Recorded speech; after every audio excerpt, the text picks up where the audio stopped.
Is it time to be concerned about the Marlins pitching, not just the starters, but also the bullpen, where the injury bug is kicking in, plus some roster moves are happening? Tons going on, but Sandy Alcantara blown up in Philadelphia. Going to dig into all of that with the UK GOAT, Shaun Barrett, on today's Locked On Marlins. You are Locked On Marlins, your daily podcast on the Miami Marlins. Part of the Locked On Podcast Network, your team every day.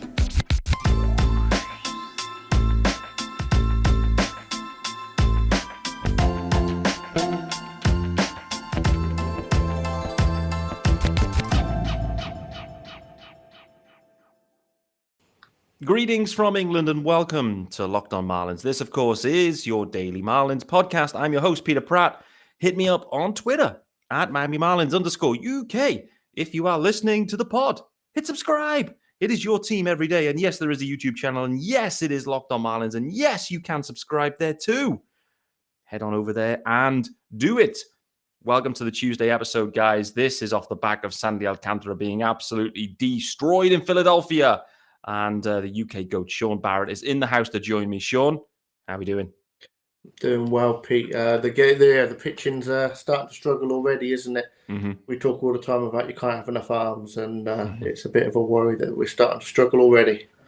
It is. We're going to spend at least the first segment of this pod talking about Marlins pitching. Before we do that, a new sponsor as well. And it's a sponsor that I am very familiar with. HelloFresh. Yes, sir. Skip trips to the grocery store and count on HelloFresh to make home cooking easy, fun, and affordable. That's why it is America's #1 meal kit.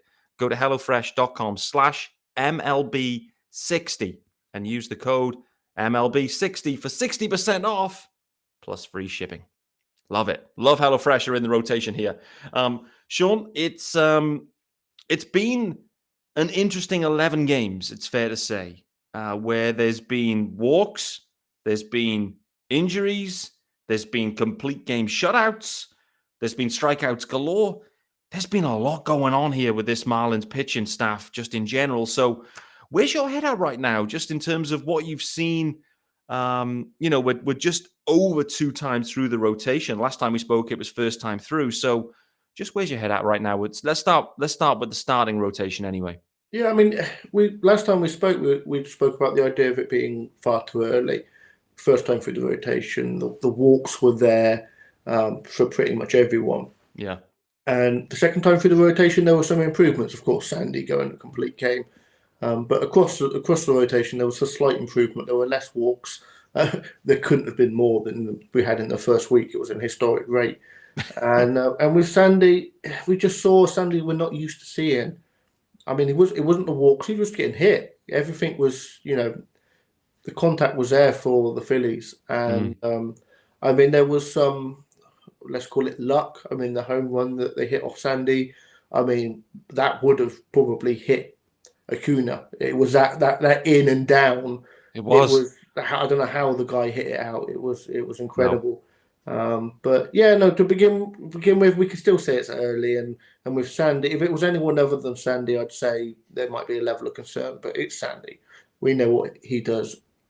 I'm just looking forward to the next time he comes out because, boy oh boy, if he was angry and coming back with that complete game after his first start, what's he going to be like after this one? You could see him sat in the ball, sat on the bench, and he was angry. You could see it visibly on his face. He was ruining what had happened, and I'm looking forward to seeing him come out next time round.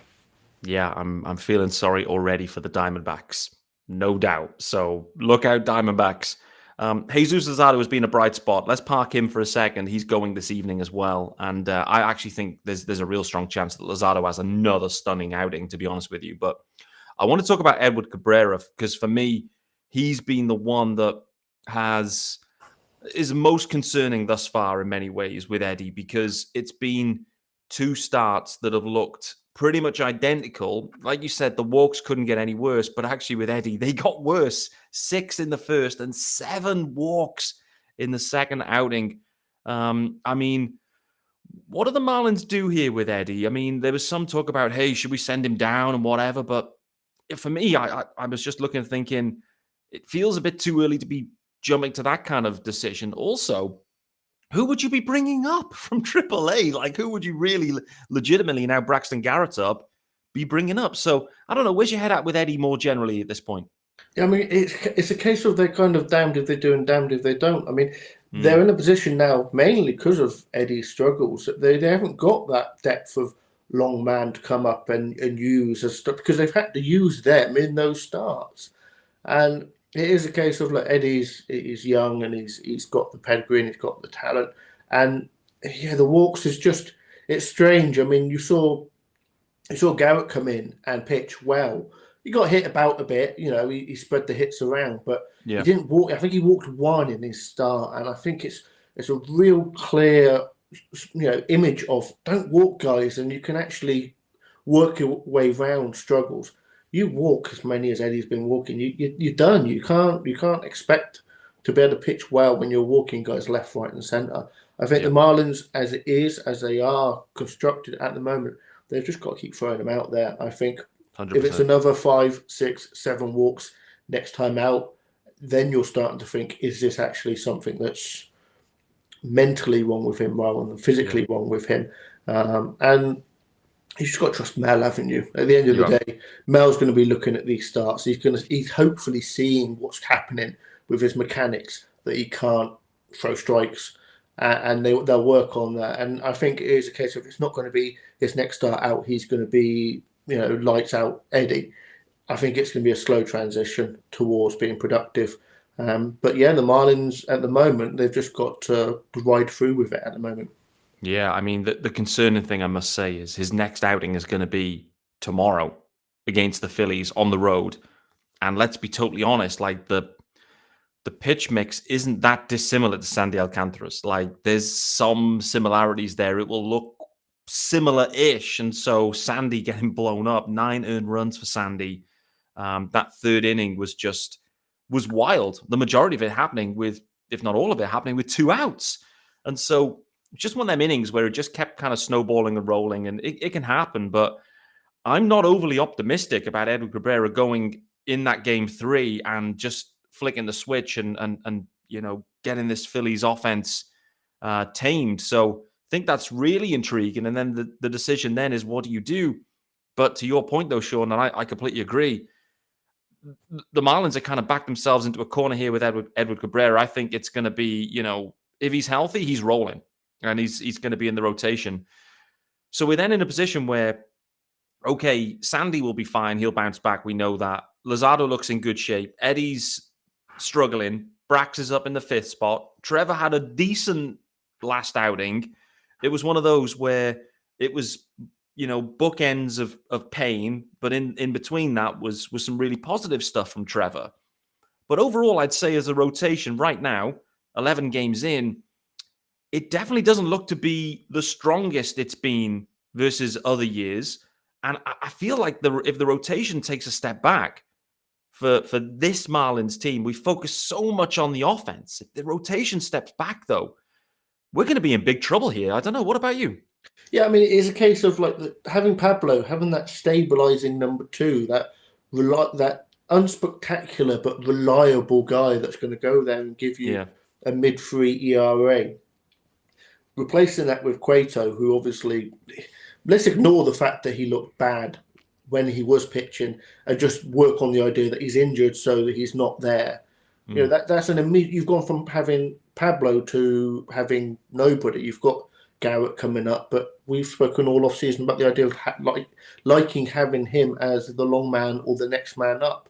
We didn't expect to be using the next man up so soon. Yeah, and then you take away that stabilizing Pablo, and then you've got young guys. You've got Eddie and Trevor, and luckily Luzardo's pitching really, really well. Yeah, because if he was struggling or, going through his growth like the rest of them, this really would look bad. I think Luzardo today, if he can pitch well, really would be a settling it's a thing for the Marlins. And obviously we keep saying that the bullpens keep being kept healthy, but that's because they're using non-major league arms to go 3, 4, 5 innings when the starting pitcher's not there. That's not a positive. You want to be using your middle inning guys and your leverage guys because that means you're in the game. Yeah. And at the moment, that's not the case for the Marlins. Yeah, there's been a little bit too much of the non-leverage guys. We've seen a lot of innings from those. We've seen at least 2 games where it's been, you're asking, guys added to the roster on the day to go 4 innings plus.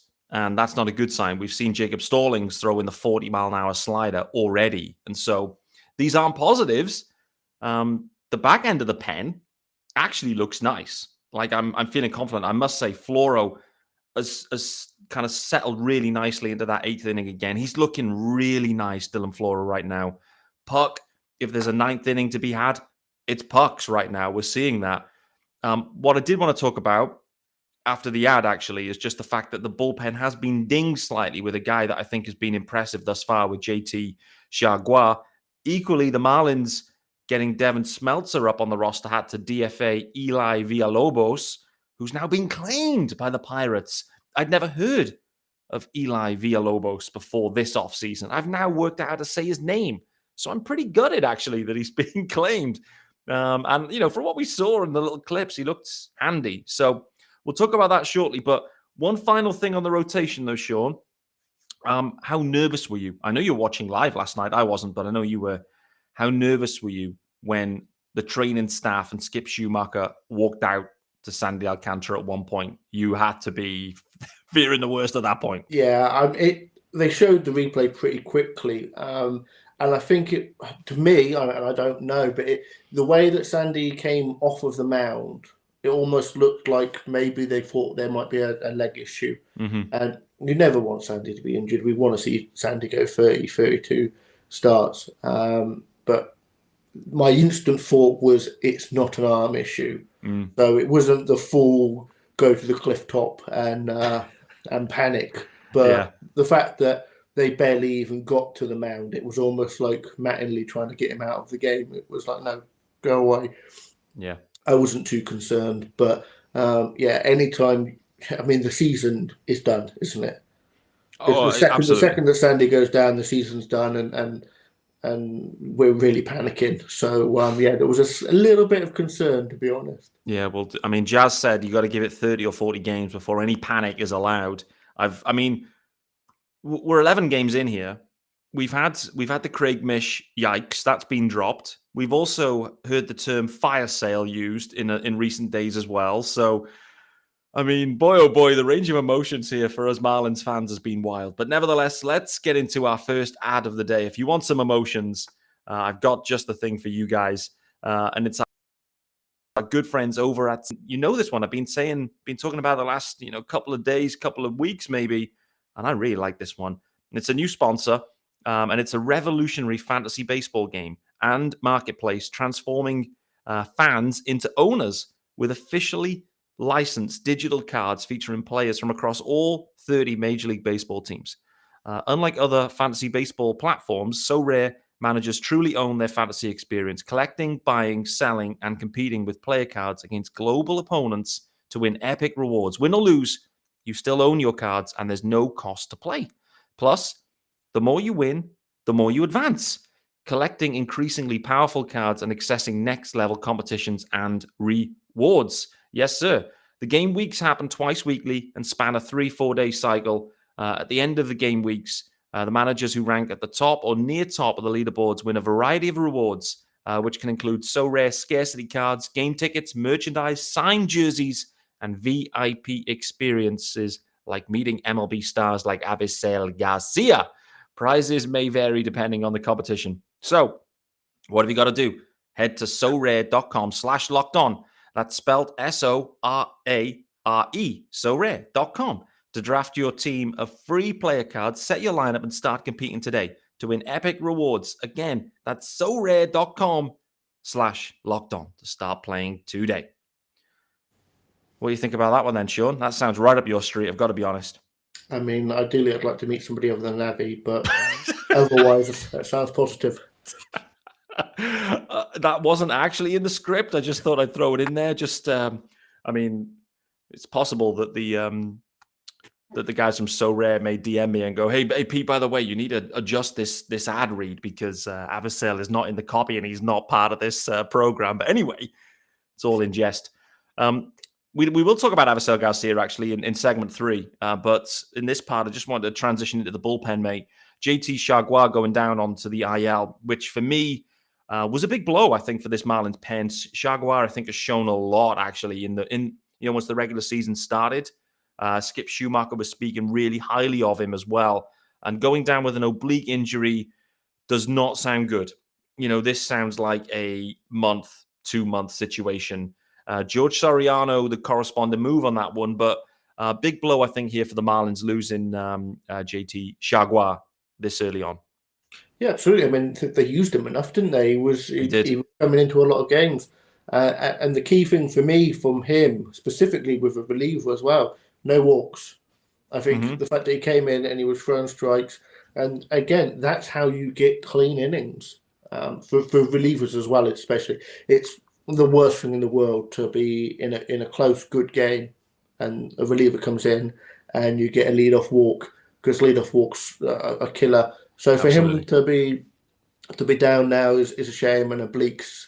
I think we've spoken about obliques already with Wendell. Yeah. These aren't minimum IL stints. These are weeks, months. So it's a bit of a concern. But the bullpen in general, the short relief arms have been good. I've really enjoyed Barnes. I think he's been a slow but steady guy, kind of guys that you need anchoring that sort of 6th, 7th spot, like the Marlins did with Bass a few years ago. It would be nice just to have them be able to pitch in their normal spots. I think the rotation at the moment is letting down the bullpen, which is a complete roles reversed from what we've seen for the last 5-10 years. Yeah, absolutely. It is. Like, you're right that the rotation in the main, it's just not going in deep into games like it's expected to. Thus, everyone's being pulled forwards in terms of innings, or you're bringing up guys just to eat innings when the game's cooked, which is not optimal. Chargois going down, I think, is an issue. However, what I did see was Stephen O'Kurt, to me, looks to be trending towards a return pretty soon. I think he had an outing yesterday, if I'm getting my days correct. So it could be that, O'Kurt could be ready to rock and roll. George Soriano is up. We'll wait to see what he can do, but I do think it's a blow. Let's briefly touch on Eli Villalobos. Might be the last time we ever have to pronounce his name, which may not be the worst thing, considering how many surnames I butchered this offseason. He was added to the roster, protected from the Rule 5, then, was given some limited opportunity through spring, and then was sent down pretty early on, I'd say. He was then DFA'd just so they could get Devin Smeltzer onto the roster, mate. Pirates have put the claim in. He's obviously got all of his minor league options, so that's the kind of beauty of him. If you like the stuff and you like the talent and you think, actually, let's stash him down there in the minors, a team like the Pirates, it probably fits well, I guess. So it feels a bit disappointing that it's come to this. And I think the reason it has, and I spoke about this on Twitter at the time, it was clear they needed to create some, this longman situation has been a problem. The Cueto domino effect has created a problem where Braxy's had to slide into something. Lindgren's come up. Then you got to DFA him. Then you got to get the roster. But they've got Sixto Sanchez just sat there on the 40-man, and he's not going to be pitching for probably all season. Like, I don't understand why the Marlins aren't putting him on the 60-day IL, Sixto Sanchez, and clearing this 40-man spot for who you need. I mean, that's the head scratcher for me. It's not that the fact that they've lost Eli Villalobos, who I've never really heard of, and yes, he may turn out to be okay, but I'm just struggling to understand this Sixto situation. Can you enlighten me or share anything further? It's the exact same question I had. Now, with Villalobos, the question is, he's an older guy. He's never pitched in the majors. But if you look at his numbers last year across AA and AAA, those are numbers that that if you put them through waivers, you might potentially lose them, which is what happened for the Marlins, because those numbers are, that they are deserving of a chance at the majors with somebody. And Sixto, the question is, like, even if they were thinking he's going to be back before 60 days, he's not. No. Then putting him on, I think theoretically you could date that back to whenever the first injury happened. So I don't think you even need to wait the 60 days. I have no idea why they haven't moved him to the IL, because we know he's not going to pitch in the next 60 days. I doubt we'll see him even at AAA this year. No. I think it's a strange situation. Obviously, the Marlins are so invested on him with what happened with the trade.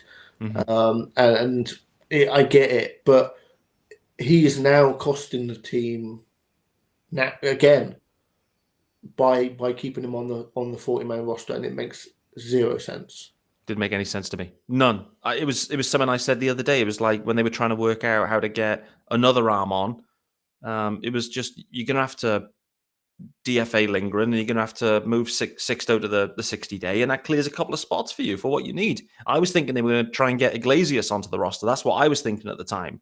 It was linked to that when they had all these injuries go down. But hey-ho, Villalobos heads over to the Pirates, and he's got a couple of years there, at least in the Pirates organization, potentially, with those minor league options. So good luck to him.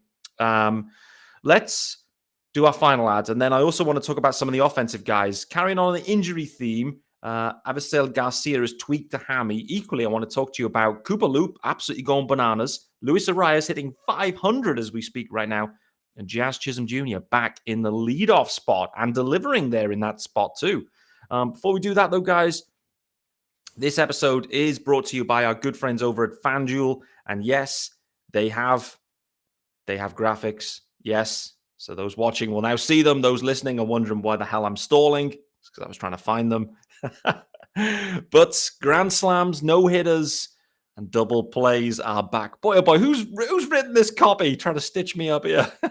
There's no better place to get in on the MLB action than FanDuel, America's #1 sportsbook. That's because right now, new customers can step up to the plate with a no-sweat first bet up to $1,000. Just go to FanDuel Locked On, sign up, place your first bet, and get up to $1,000 back in bonus bets if you don't win. So don't miss your chance to get a no-sweat first bet up to $1,000. Join FanDuel today. Just go to FanDuel.com/lockedon to sign up. FanDuel, official partner of Major League Baseball. And Gene Segura, double plays. All right then, Shaun. Avisail Garcia tweaks a hammy. We haven't seen him for a few days. He's not gone to the IL, which I think is interesting, considering last year he did spend some time on the IL. It's fair to say it's been a slow start for Avisail more generally. It was a terrible spring. It's been a slow start with the majors. I actually feel like this has come a really good time for Avisail Garcia, maybe just to take a little bit of a blow and just kind of maybe 3, 4, 5 days off, whatever it might be, as long as it isn't anything serious. I haven't heard any reports to say it is, considering he's not gone straight to the IL. So I feel like this could be a nice little mental reset for Avi. What about you? I mean, something had happened in it. I mean, I was calling out on Twitter the idea that maybe they needed to just find a reason to park him on the IL. They found one now. A couple of days, and then lo and behold, they found one. Yeah. I think this actually is a genuine injury. But yeah, something had to happen, didn't it? It was a case of the ground balls to third base, the uncompetitive at-bats. We were seeing all the things we saw last year and we saw in spring. And yeah, I mean, it is a case of how much longer do the Marlins continue to eat that kind of performance in the lineup? I mean, ultimately they have to eat some money to get out of that, but you can't keep having a guy that just isn't at a level, specifically for the Marlins who struggle for offense. Yeah, absolutely. The knock-on effect, interestingly, affects your guy Coop though, because Jorge Soler was DHing primarily most days. Jorge Soler then back into the outfield, and actually he's played pretty well in the outfield, Jorge Soler. And then Garrett Cooper then sliding into the DH spot, Yuli Gurriel taking over at first. So Cooper Loop may spend a little bit more time in the DH spot. I must say, just defensively, before we talk about the offensive side for Coop, he's looked nice at first base this year. He had a little bit of a blunder the other day where he ended up kind of chasing a ball into the second base hole and, ended up lost. And they should... Oh, go on, Shaun. Go on. I'll blame the pitcher on that one. Yeah, Razaban. Razaban, yeah. You've got to cover your back. The fact that he started then stopped, like, at what point did stopping make sense? Yeah, it didn't make any sense. Yeah, I don't know what Coop was doing out there, man. He looked way off first base there, but nevertheless, Coop takes 25% of that blame, but Brazaban, you do that 1,000 times in spring training. Just get over there. Yeah, absolutely. Like, just hot tail it, rapido. Don't be looking at Coop and Arias and whatever. But what I have been impressed, though, with his glove, like, some of the picks have been nice. Like those, because Mean Gene, what I must say as well, Mean Gene has got an arm. Like, he has got a cannon over there at 30, really has. But it's a little bit erratic at times. So Coop is being asked to get down and take them on a hop. And there's a few a little bit wide. But defensively, he's looked nice, Coop. But I do think now with this Avicel situation, for now, a bit more DH time for Coop, which I don't think is a bad thing. And clearly, offensively, mate, boy, oh boy, the numbers are popping this year, right? Absolutely, yeah. I mean, he's one of the hottest hitters in the game right now. Small sample size, 4-game sample, but I don't care when it comes to Coop. He's top 10 in WRC plus over those 4 games. The defense, you're right, he's played well. We know that he's not actually an elite first baseman, but he's been playing like one recently. DH for me, as a fan of him, I much prefer it because Coop has been diving to his left, diving to his right, but that we know, we've seen this story before, how this all ends. So more games at DH for me would be perfect. Last year, his offense when playing in first base and when playing in DH are identical. Sometimes normal for his career, he's been, when healthy, a starting player every single game. So the idea of moving over to DH, sometimes players struggle with that. The idea of I'm not playing defense every inning, I'm just coming up, I'm essentially pinch hitting 4 times a game. But for Coop, he finds a way. His offense is the same. So for me, I would put. I like it. I like the roster as it is with this. Coop at DH, Gurriel out first, and Soler in the outfield. I think if Gurriel can hit, then that gives the Marlins an extra wrinkle of not having to rely on Avi so much, and maybe rather than penciling or penning him into the lineup 5 times a week, they can start turning around and going, we've got a viable option here. Other than doing that, you're going to have to earn your at-bats, and that would be perfect for me.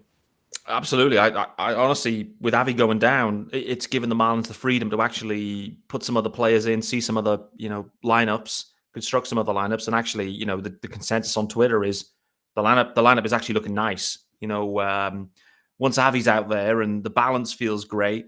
And actually that leads me into Jazz Chisholm Jr. then took to Twitter the other day.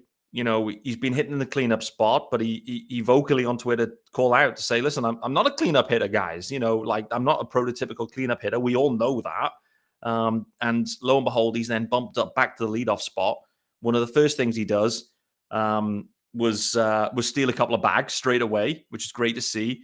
He then gets ejected as well after having a bit of a back and forth with the umpire. But I must say, Jazz, having seen him in the cleanup spot and seeing him in the leadoff spot, like it's so much better for him there, right at the top of that order, isn't it? For him, yes. I think the pressure to not have to be that power hitting guy. I mean, the speed. He's equal parts power, equal parts speed, but the speed is more applicable. It plays better for him on the bases. Yeah. For me, my main concern is for the team. Is that the best way to do it? With Arias and his ability to get on, not just the hit tool, but also he does take a walk.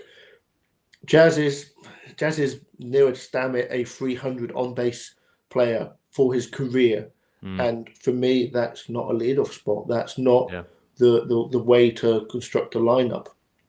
I think him in the middle or 3, 4, 5 is the best place. But the problem the Marlins have got is they haven't got enough bats to warrant saying, once you see these lineups and you go 1 to 4 and you're kind of excited by it, and then 5 through 9, it's a little less to be desired, to be honest. Agreed on that. I just personally, I was a big advocate of Jazz sliding down there because I do think just his on-base skills aren't prototypical or aren't amazing for that leadoff spot, where Arias clearly is. But I must say, with Arias, like the challenge the Marlins have had is Arias has been on every time and no one's doing anything behind him. And so I just felt like flip it around a bit, I think would be nice. And let's see what it can do. I think it does free Jazz up to do more of what it opens up more opportunities for him to express himself in different ways or in multiple ways. Rather, in that cleanup spot, he feels maybe a touch kind of limited by that position in the order, and thus looks to hit bombs. And then when he gets on base, he's not really looking to steal either. So yeah, I like it, and he's on a hit streak right now. I don't know the exact number of games, but it's continuous number of games in a row. Arias had been on one as well, but it was snapped a few days back. But Arias is hitting 500 on the year, so he doesn't care where he hits. It's just great to see. Jazz, Coop, Arias, that 1-2-3 is looking real nice. Soler's actually looking like Jorge Soler again. He's nice bounce back as well. So that top four feels nice. Brian De La Cruz had a nice game as well the other day. Concerned about Jesus Sanchez though. Had a relatively hot spring. It's fair to say it's cooled off a touch subsequently. The Marlins are in an interesting position in this outfield, and we're kind of running low on time. But Avi Garcia hamstrung, Jesus Sanchez struggling a touch. I'm not really sure. I mean, there's a bit of a clamor for Peyton Burdick, but I'm not convinced what I saw out of Peyton Burdick last time around either. So, the Marlins may be kind of struggling a touch of depth now all of a sudden in the outfield, which is a touch surprising. But I think that's kind of where we're at. What about you? Yeah, I mean, it sounds strange, doesn't it, with all the outfielders that the Marlins have got and how many they've tried to put into the lineup. But ultimately, when you haven't got real major league options, then having 6 or 7 guys that just aren't right is you haven't really got 3 guaranteed outfielders at the moment. And no. Yeah, it's a concern. Look, these young guys, and Sanchez is one of them. De La Cruz, there's question marks, isn't there? And so far they're not answering those questions, and No. it's a concern, of course. Yeah. One final one, Jazz Chisholm in center field specifically. I must say, it feels like it's starting to click a touch out there for Jazz. He's starting to make some nice plays, some splashy, flashy plays, which is great. But really, thus far, I must say, 11 games in, I think he's had 1 error, and it was a throwing error. It was a little bit unlucky, actually, because it bounced off the hitter and rolled away at third base. But overall, I must say, if you piece it all together, I think he's doing an okay job out there. What about you? Okay, yeah, perfect word. He's doing okay. Yeah. And 11 games in. I mean, you can say, he got plenty of time in spring, not going to the WBC, but spring games are spring games. They don't actually count for anything. No. And they're not full go. 11 games in. Have there been mistakes? Of course. Have there been learning opportunities? Of course. But it's getting to the point where the one thing that we spoke about kind of more in hope than reality was that athleticism would help him actually put up representative numbers. And he's starting to slowly but surely get there. Yeah, you see these, hit percentages of the balls that he's catching, and it's getting to the point where, he's making plays that maybe he wouldn't have made in early spring. Yeah. And that's exciting for the season going forward. My main concern is obviously the amount of time, effort, and pressure that's on that then goes to the plate as well. But no doubt. As you said, so far, in the leadoff spot, I think it's a 5-game hit streak, but it's also a 7-game no walk streak, and a 6-game streak with strikeouts. So it's still there's still a lot of question marks there. But Jazz, we've seen it before. When he puts it together, he really puts it together. So I think we've just got to wait, and we've not seen Jazz on full cylinders yet, but I think we can expect that to happen, and we can be excited when that does occur. I completely agree in that final assessment for certain that it just hasn't been full cylinder Jazz thus far, but when it does and when it clicks in and when it happens, which I feel like it's near to happening, because the defense and the glove is starting to click a touch. He's in the leadoff spot. It's opening up his game. I feel like things may click into place. The one thing I must say, and the one major concern, is what we saw over the weekend with Adam Duvall. Adam Duvall going absolutely bananas with the stick. Ends up, trying to make a big play out in center field as well, I believe. I think he was playing center field anyway.